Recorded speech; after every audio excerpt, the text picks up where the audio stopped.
Përshëndetje të dashumish. Si çdo fundjavë jemi edhe sot së bashku në rubrikën e estetikës. Do kemi të tjera këshilla që do përcjellim tek ju në këtë rubrikë dhe jam e sigurt që këto këshilla do ju nevojiten.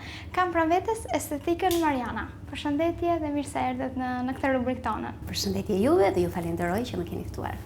Ne sot së bashku do flasim për trupin, për lëkurën e trupit dhe për trajtimin e tij, disa këshilla që do t'ju nevojiten në këtë stin të nxehtë të verës.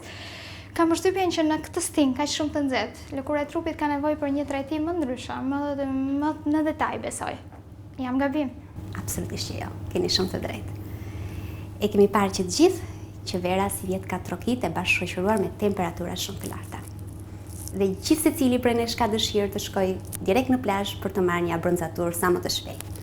Por në shumicën e rasteve ndodh që kjo bronzaturë në vend që të jetë perfekte bën dëme në lëkurën tonë, duke e djegur. Pikërisht trajtimi i lëkurës së trupit është shumë i rëndësishëm në këtë stin. Është gjithmonë i rëndësishëm në çdo stin të vitit, por vera është ajo më kritike sepse i nxehti dëmton lëkurën në qoftë se ne nuk arrim t'i japim një trajtim ose të kujdesemi për një mbrojtje nga rrezet e diellit dhe nga çdo papastërti që mund të jetë në ambient. Dhe flasim pikërisht mbi këtë përkujdesje që nevojitet në këtë stin të nxehtë. Nga duhet ta nisim? Nga aja? Sigurisht. Unë do doja t'japja disa këshilla duke filluar nga aplikimi i skrabit që është shumë i rëndësishëm tek lëkura. Skrabi nuk ka vetje tjetër veç një pastrim të thellë të lëkurës. Një përgatitje e mirë e lëkurës për t'u ekspozuar në diell ka nevojë për një skrab të mirë që ndihmon për heqjen e qelisave të vdekura, për hidratimin e lëkurës, që edhe momenti kur ne ekspozohemi në diell, rrezet e diellit depërtojnë në mënyrë uniforme në gjithë lëkurën dhe ne të marrim një bronzaturë sa më perfekte, sa më uniforme dhe duke pasur një lëkurë sigurisht të hidratuar. Pra sot do kemi një trajtim skrapi dhe me sa folëm paraprakisht do kemi një skrap me përmbajtje trëndafili? Sikurse e shihni, ne kemi përgatitur dhe ambientin në një mënyrë të tillë për të treguar që përmbajtja e këtij trajtimi është baza është trëndafili, përveç trëndafilit ka kolagjen dhe elastin në përbërjen e skrabit, që janë dy element fondamental për përbërjen e lëkurës tonë, duke e stimuluar më shumë kolagjenin dhe elastinën, si rezultat del që lëkura hidratohet në maksimum dhe merr një ndriçim komplet natyral edhe shumë transparent në rrezatimin e diellit. Trajtimi i skrapit është i nevojshëm të bëhet tani, në fillim të verës dhe ndoshta pas sa kohe? Atëherë, skrabi, përveç faktit të verës, unë dua të theksoj që skrabi është i nevojshëm të aplikohet në çdo stin të vitit. Për mos thënë një herë në 3 javë, duke ditur që lëkura rigjenerohet një herë në 3 javë dhe trupi jo normalisht ka nevojë të pastrohet, të rigjenerohet për të qenë sa më perfekt, edhe në aplikimin e kremit që duhet me patjetër të vendoset mbas skrabit. Por në verë është akoma më theksuar, me fjalë dua ta theksoj sepse skrabi është akoma më i rëndësishëm në verë, duke ditur që jemi në temperatura shumë të larta, duke ditur që rrezet e diellit kanë si efekt pozitiv në lëkurë, që lëkura jon ka nevojë për rrezet e diellit, por në të njëjtën kohë ka dhe efekt negativ sepse e than në brendësi lëkurën. Kështu që skrabi nuk bën tjetër veç se e përgatit lëkurën, hap poret që edhe hidratimi nga kremi që ne do të përdorim, dhe sigurisht kremi duhet të jetë me një mbrojtje, me fjalë me filtr mbrojtës që edhe lëkurat mos djegën, por në të njëjtën kohë përgatitja e lëkurës për ta pasur sa më të butë dhe sa më të pastër, që të jetë të ajroset, të ketë ajër. Pra skrapi është i nevojshëm në verë, është i nevojshëm një herë në 2-3 javë të aplikohet. Patjetër. Sigurisht ekziston dhe ajo frika, ndoshta te çdo person, pas këtij trajtimi ka ndonjë efekt anësor që mund të shkaktohet në lëkurën tonë? Absolutisht që jo. Sigurisht skrabet janë të ndryshme sipas tipit lëkurës. Normalisht duke pasur një lëkurë të hollë, delikate, dhe skrabi duhet të jetë me një përbërje sa më të lehtë, një skrab i lehtë me kokriza pak më të lehta, jo shumë i fortë. Pastaj varet sigurisht edhe te aplikimi i skrabit mënyra se si aplikohet. Për shembull, ne sot do bëjmë një aplikim pikërisht për të demonstruar se si aplikohet skrabi. Kështu që skrabi shoqërohet me manovra. Në të njëjtën kohë ne bëjmë dhe një masazh relaksues në të gjithë pjesën e trupit dhe manovra do të jenë në një mënyrë të tillë uniform dhe jo në një presion shumë të fortë, sepse normalisht po të shkojmë me presion të fortë, normalisht skrabi mund të krijojë dëme nëse ne insistojmë gjithmonë në të njëjtin vend. Kështu që do të jetë uniform në të gjithë trupin. Atëherë, për të qenë ndoshta më të qartë për publikun që na ndjek, është momenti që ne të demonstrojmë një trajtim. Sikur se tham dhe pak më përpara, ne skrabin që do të aplikojmë sot ka përbërje trëndafili që ndihmon jashtëzakonisht në qarkullimin e gjakut, Kolagjeni dhe elastina, që janë dy elementë të tjerë që nuk është nevoja të ripërsëris, që janë shumë të nevojshëm për lëkurën. Në këtë rast unë e kam përgatitur është një mishel e skrabit me vajin hidratus që shërben për hidratimin e lëkurës. Gjithashtu kemi dhe? Gjithashtu kemi, sikur se thamë, kremi që është shumë i rëndësishëm për ta plotësuar trajtimin sa më të plot.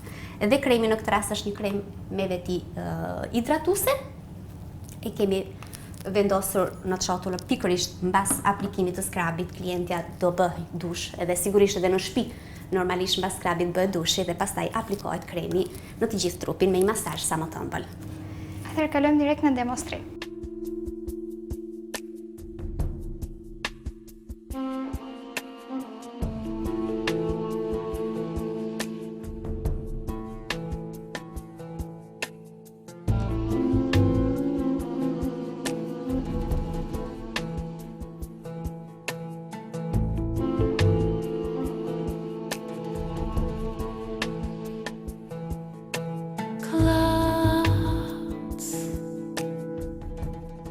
Trajtimin e fillojmë me skrabin.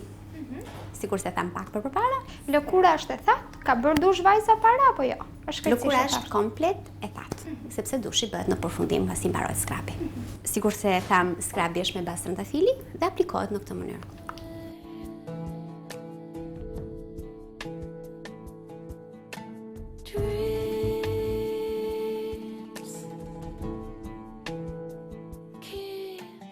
Pse zgjodhëm trëndafil sot? Çfarë bën trëndafili konkretisht? Atëherë, trëndafili, sikur se thash edhe pak më përpara, ka një veti shumë të rëndësishme. Stimulon qarkullimin e gjakut. Edhe kjo është baza e trupit. Në qoftë se ne arrim të stimulojmë qarkullimin e gjakut, sigurisht do kemi dhe një efekt më të plot të hidratimit të lëkurës dhe një relaksim total të klientes në këtë rast. Sigurisht aplikohet duke aplikuar dhe manovrat e masazhit. Pra në të njëjtën kohë, përveç efektit që do ketë hidratimi lëkurës, pastrimi i qelizave të vdekura, ka edhe efektin tjetër shumë pozitiv, një relaks total për klienten. Pra kërkon përdorimin e duarve në një mënyrë specifike. Perfekt. Sigurisht masazhohet, në këtë rast ne nisëm në pjesën e kurrizit, por në të njëjtën mënyrë mund aplikohet në të gjithë zonat e tjera. Pra trëndafili dhe përbërësit e tjerë janë? Kolagjeni dhe elastina. Që shërbejnë? Që shërbejnë për të rigjeneruar komplet lëkurën. Dihet janë dy element kryesor që trupi jon përmban. Kolagjeni dihet që është kundër antieta, si themi. Ndihmon në rigjenerimin komplet të lëkurës, ushqen. Elastina është ajo që tërheq lëkurën, kështu që i jep edhe një shkëlqim lëkurës. Pra një gjenerim lëkure dhe gjithashtu një shkarkim të toksinave. Në këtë rast, sepse masazhi gjithmonë ka një veti shkarkim të toksinave të trupit. Gjithë stresi që akumulohet në trup dihet që ka nevojë trupi të shkarkojnë të derdhin jashtë. Çfarë bën masazhi? Bën pikërisht këtë që arrin të shkarkosh toksinat e papastërtitë që ka trupi. Dhe përbërja e skrapit na bën gjithashtu edhe ruajtjen e një lëkure të re. Perfekt. Një lëkure sa më të hidratuar, sa më të shëndetshme. Edhe për sa minuta vazhdon kjo procedurë? Atëherë, procedura e aplikimit të skrabit mund të vazhdoj për 30 minuta gjysore në të gjithë trupin, kurse kozjata e gjithë trajtimit zgjat 60 minuta. Gjysore është koha që duhet i dedikohemi për aplikimin e kremit në masazh. Është edhe aplikimi sigurisht i kremit shoqërohet me një masazh. Pasi kemi hedhur skrapin edhe kemi përhapur në të gjithë trupin. Skrapi qëndron aty për disa minuta, pa e ngacmuar, pa e prekur më, apo pastrohet? Jo, në rastin ton, në këtë trajtim, sigurisht skrapi aplikohet, masazhohet dhe në momentin që mbaroj masazhin, klientja bën dush sigurisht, heq skrabin nga trupi dhe sigurisht vazhdoj me procedurën e vendosjes kremit.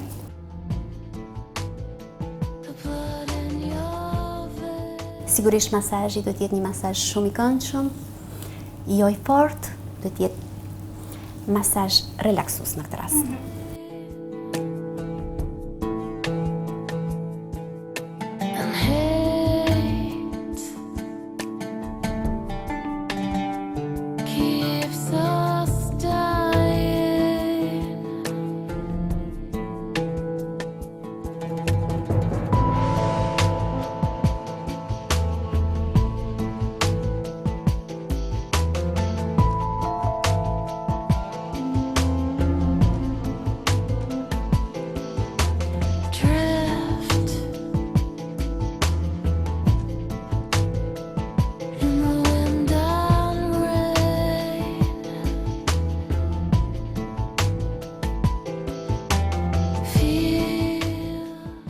Kemi bërë aplikimin e skrapit në të gjithë trupin, procedura vijon me? Sigurisht në këtë momente vijon me dushi. Klientja në këtë rast do bëj dushin dhe do të shtrihet prapë në krevat për të aplikuar kremin.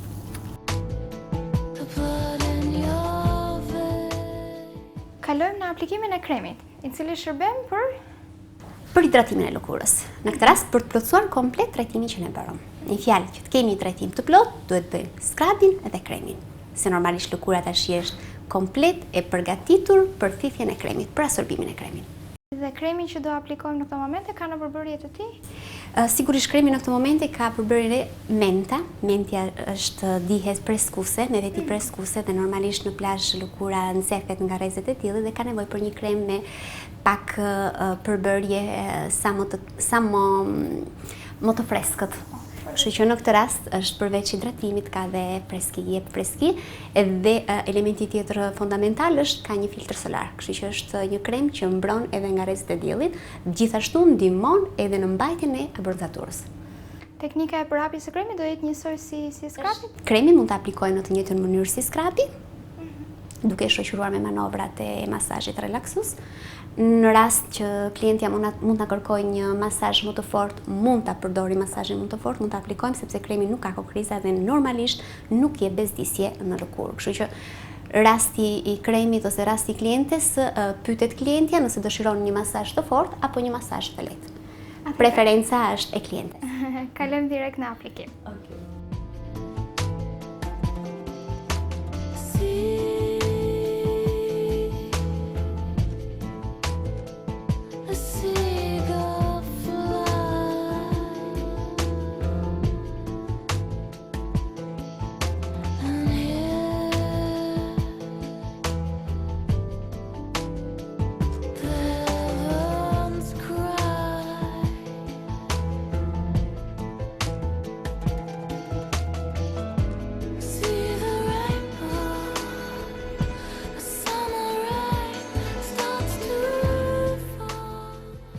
Ishte trajtimi i skrapit që demonstruam sot. Unë të falenderoj shumë për kohën që na kushtove dhe për të gjitha këshillat e bukura që na dhe. Faleminderit. Ju falenderit juve. Ishim në rubrikën tonë të estetistes. Së bashku do takojmë fundjavën tjetër me të tjera këshilla shumë të nevojshme për ju. Kalofshi një javë të mbar. Mirupafshim.